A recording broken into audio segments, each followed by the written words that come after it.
had to laugh.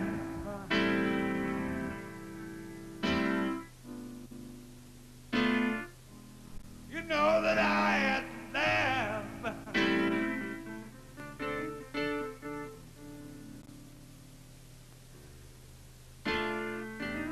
The way you just treated me. Oh, you know I had to laugh.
Hello and welcome to Gastank. My name's Rick Wakeman and my compatriot in crime over there, Mr. Tony Ashton. But this week on the programme, we try to take a few people out of the context you might normally see them. And a very good sort of drinking pal of ours, our musician pal, we've taken from a band called Status Quo. Mr. Rick Parfitt, song called Little Lady, and this is the Ashton Wakeman Status Quo.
walking down the street, I didn't know where she was going to.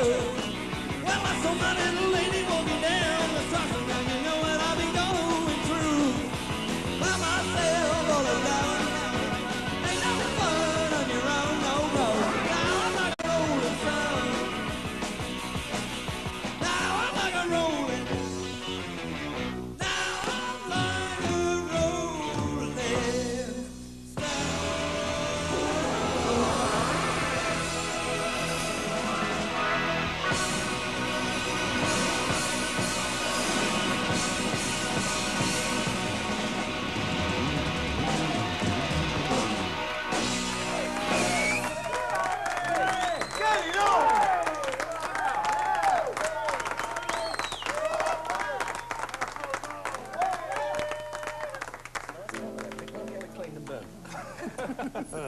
Only messing with you.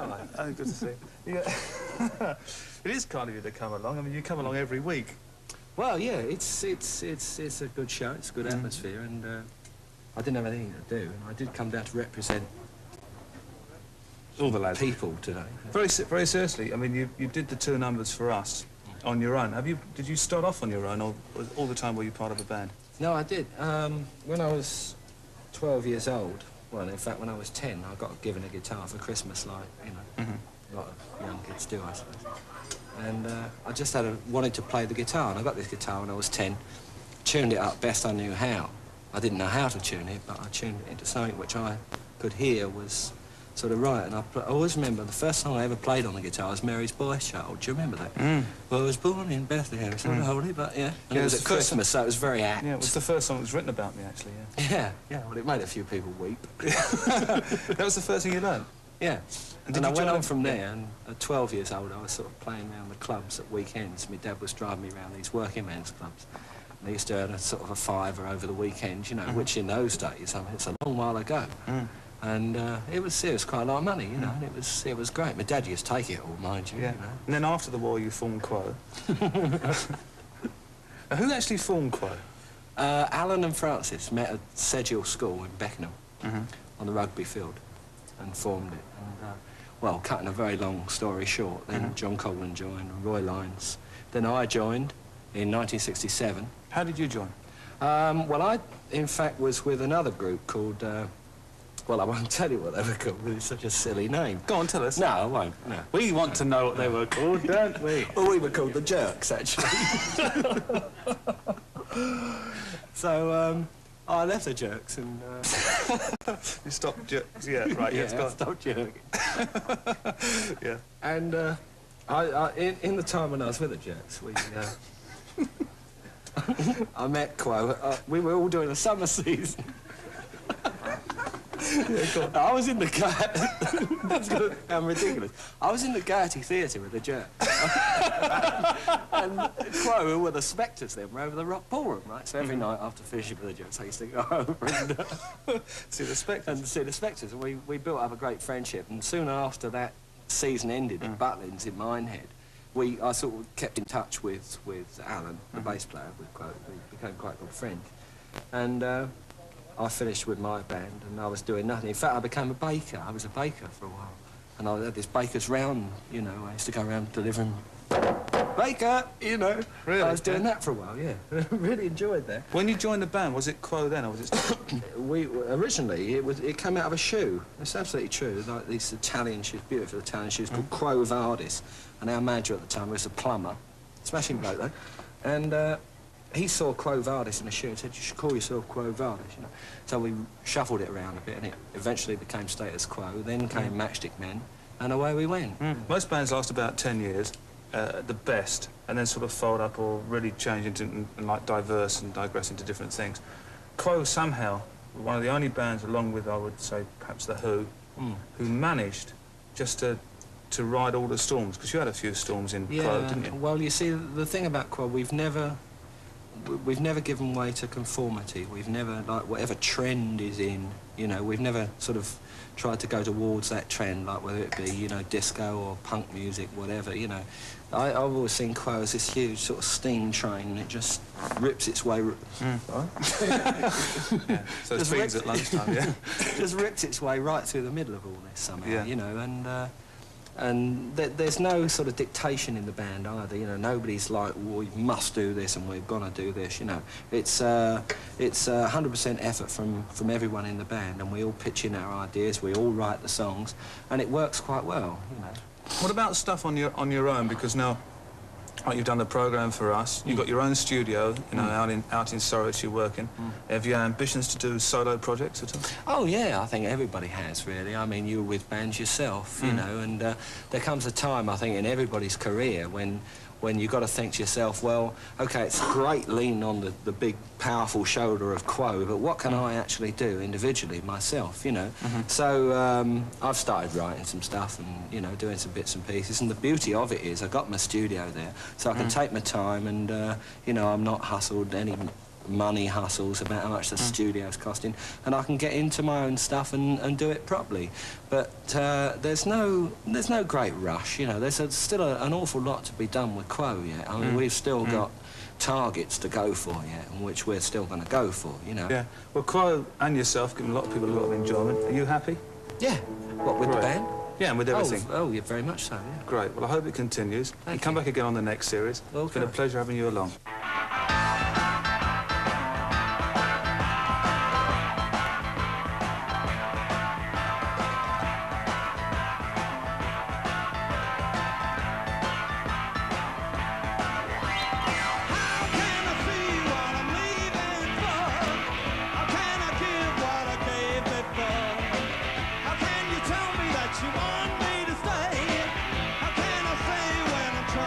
Say that I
And here we are again.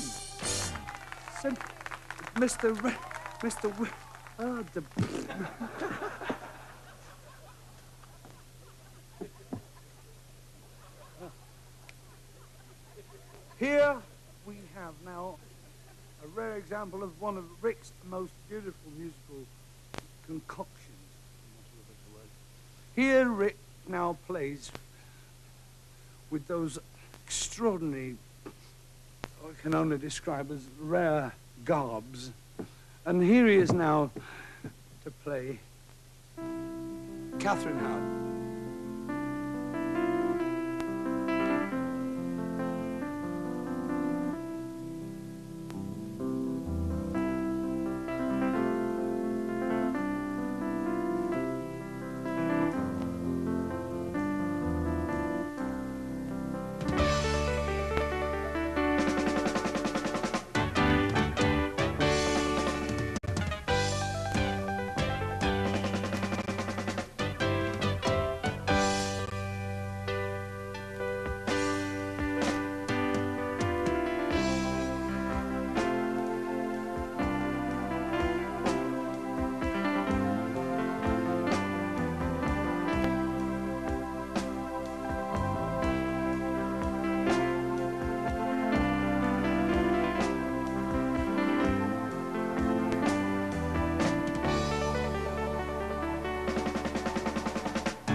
I'm just interested in this reggae that I can't actually get together. Ah, listen, haven't we got the Simrons on, though? Oh, right. Well, we might as well go around the... Well, absolutely. Around the closet, forget it. Yeah, bless them.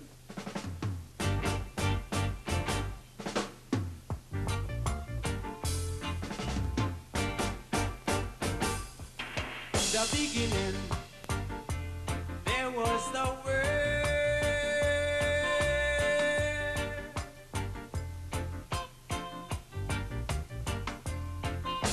and the Word is Jah Almighty.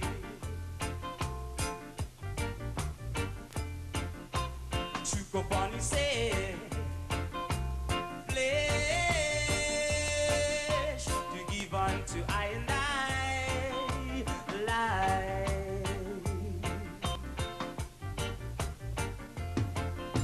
He give unto I and I life. He give unto I and I peace. He give unto I and I strength. He give unto I feelings to love. Oh Jah, oh Jah, oh Jah.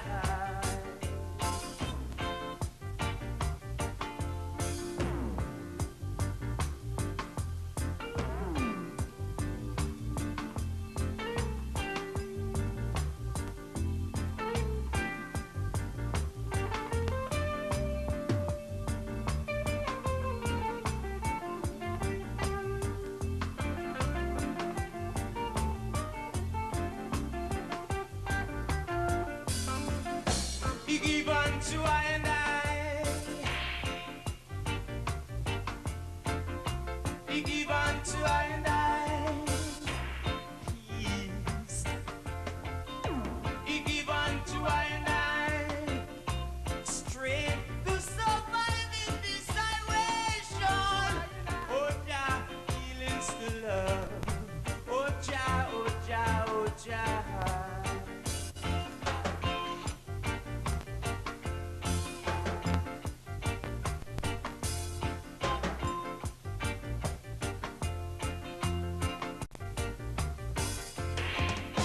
He give unto I and I.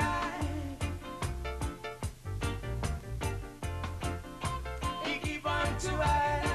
Oh, yeah.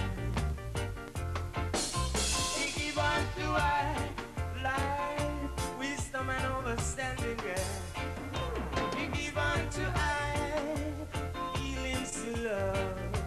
Oh Jah, oh Jah, oh Jah.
This song just simply has to be sung. Can anybody lend me? Don't play as I learn.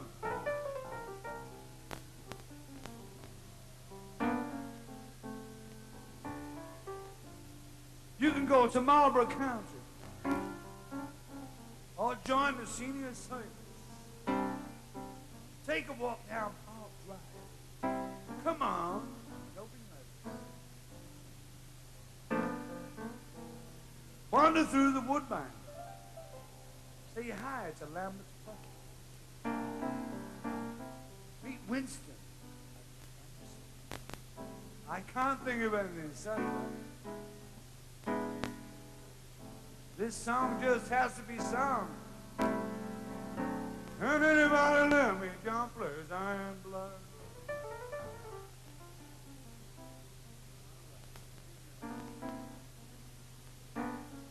Look at Rothman's king size.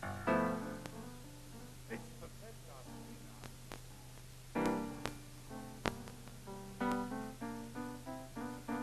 Come on, don't be mischievous. You can go to San Moritz with Uncle Pete and Stuyvesant. But always keep your Bristols in Salem or in Kent. This song just has to be sung. Can anybody lend me John Blues? I don't know.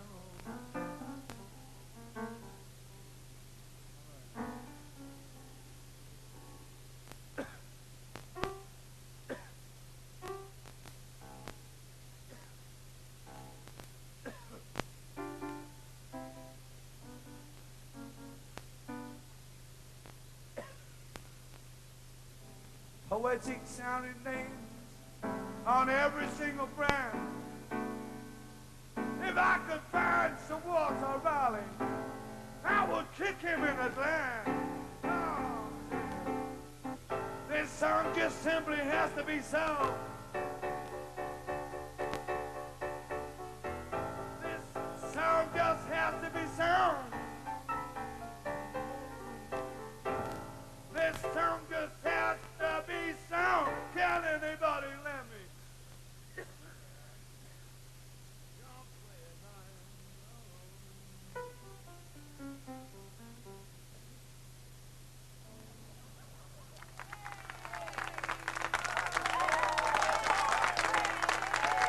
Our next guest is somebody who we are really honoured to have, and that's Noble. Everybody here is very excited, and I hope he is as well. Ladies and gentlemen, Mr. Eric Burdon.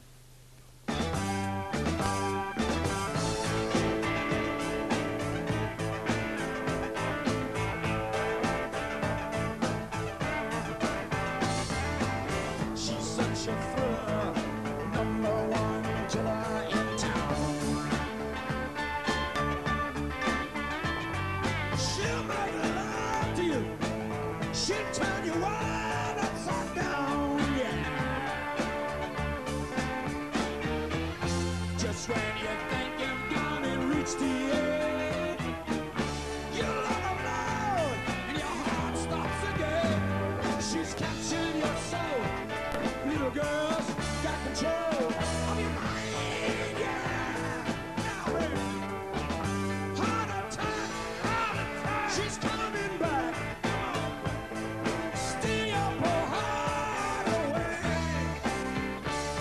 Heart attack, cardiac, yeah. She's the one who made you pay, yeah.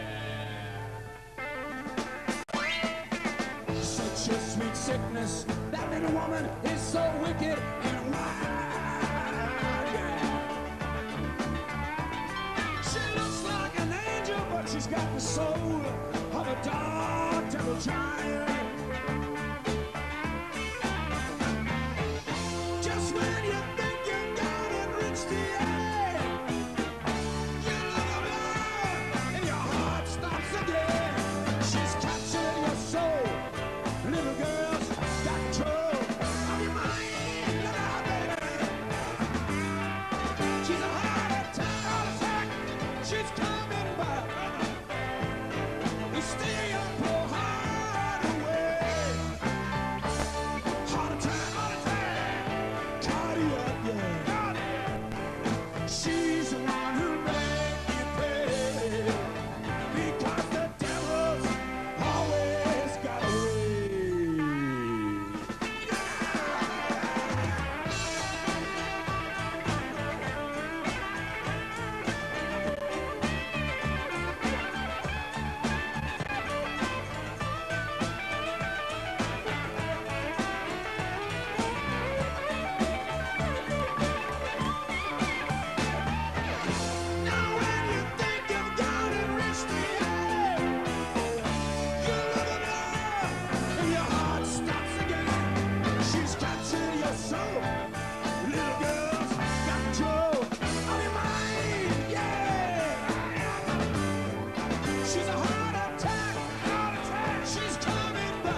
to the break.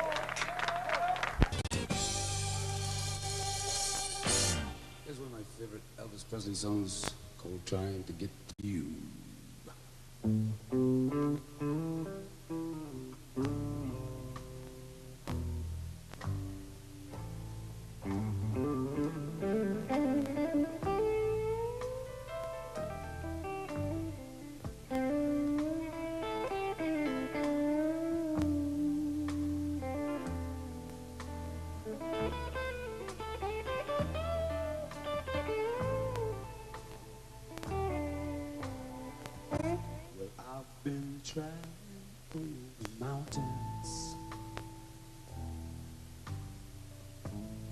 Even through the valleys too, yeah. I've been traveling night and day, running all the way, baby, trying to get to you. Now when I read your loving letter, I started out right away, yeah, yeah. When my way was darkest night, Lord above would shine as bright as light. When I was trying to get to you, Lord.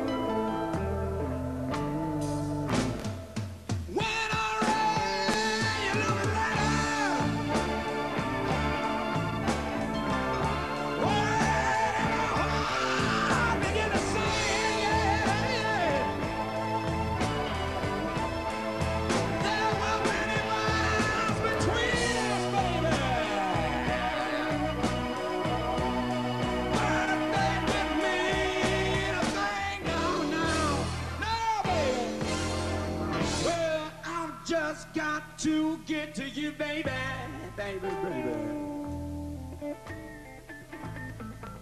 In spite of all that I've been through,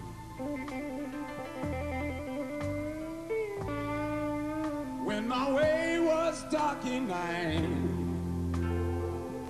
Lord above would shine as bright as light.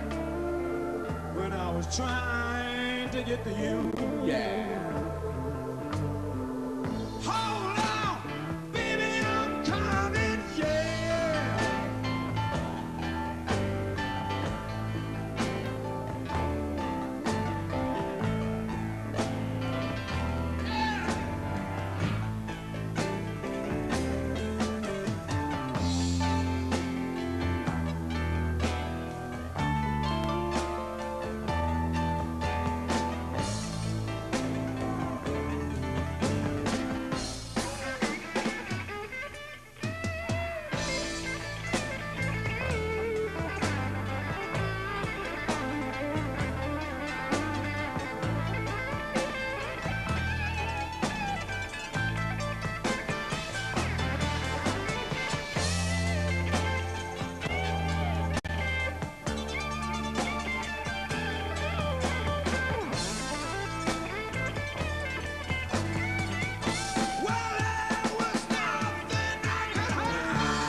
To get to your body,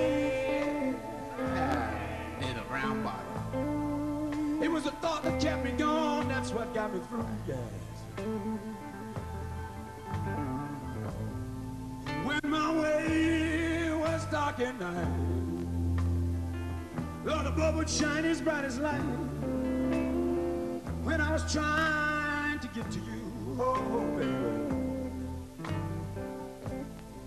Now I'm standing in this phone box on a lonely desert highway, 25 cents to get to you, yeah.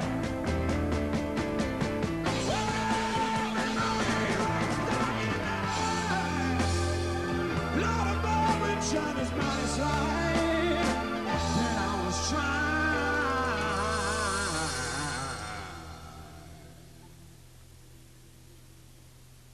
to get to you, baby, baby, baby. Well, I've been traveling over my road. Yeah, hold on, baby, I'm coming back.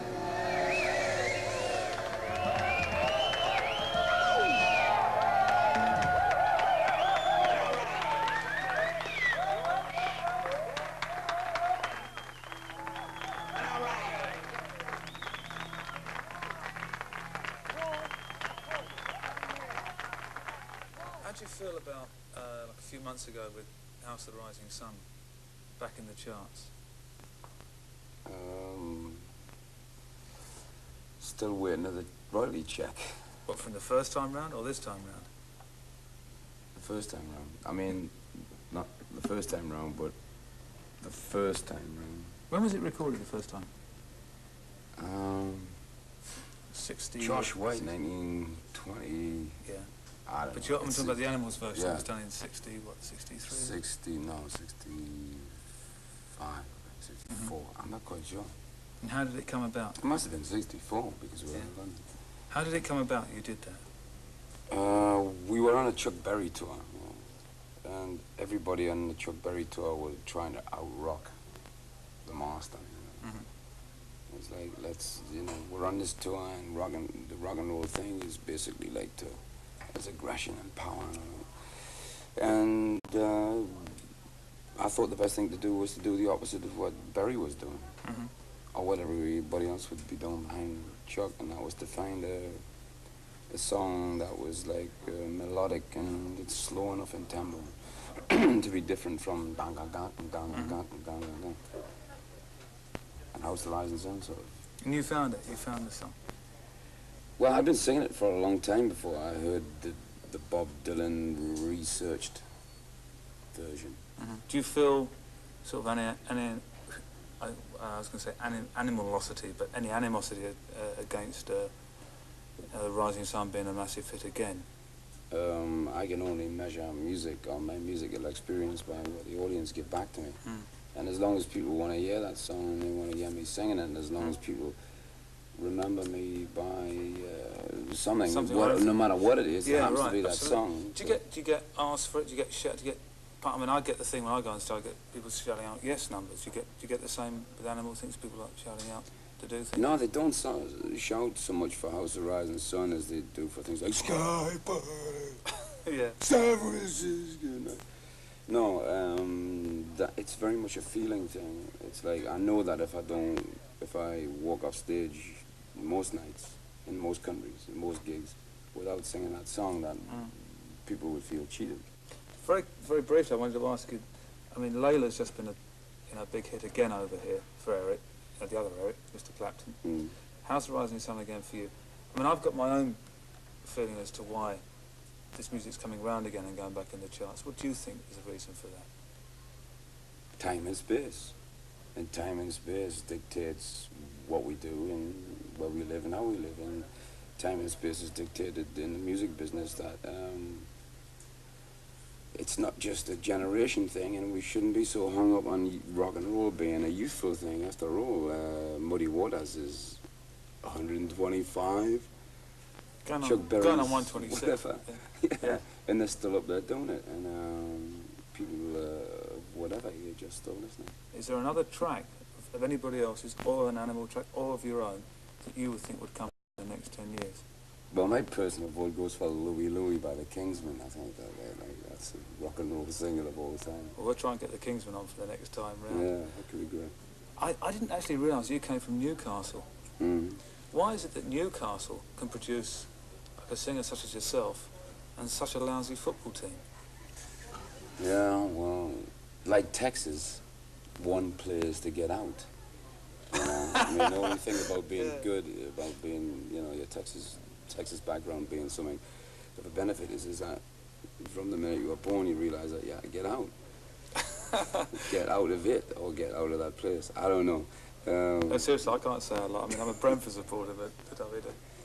No, while you're touching on the subject of footballers and athletics in general, I think that we suffer, and we suffered in our business up front. What they're suffering now is that the local field has gone out of competition. Oh, absolutely, yeah. Professionalism of the business and the buying of talent rather than the earning of talent or the gaining of it is sort of like put it into the shape that it's in today, I think. I'm not harping on Newcastle because I do love Newcastle dearly. City Hall, favourite place to play, but maybe the Arts Council who give the Newcastle City Hall Temperance Dramatic Society £5,000 a year or whatever to put on their drama things, and yet for young musicians who have got a lot of new talent and things to offer, give them nothing at all.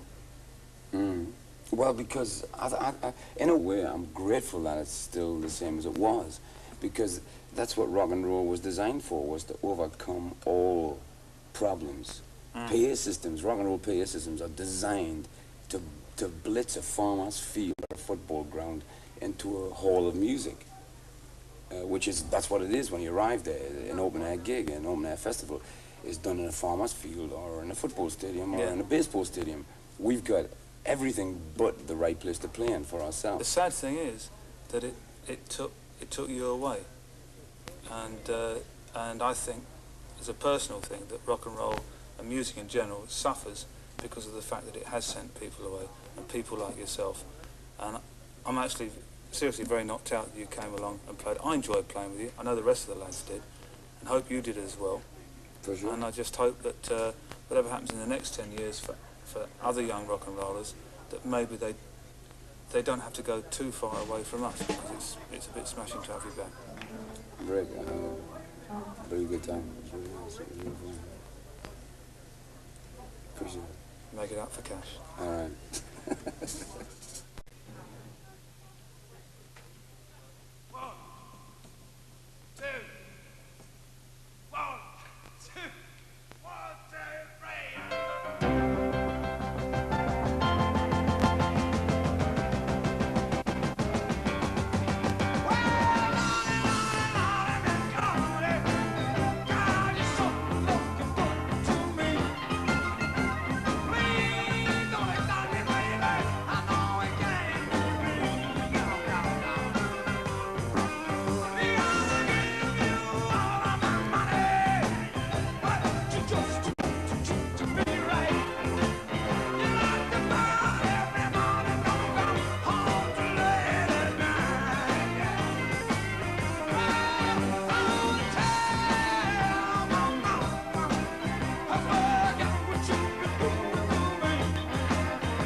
She's my baby.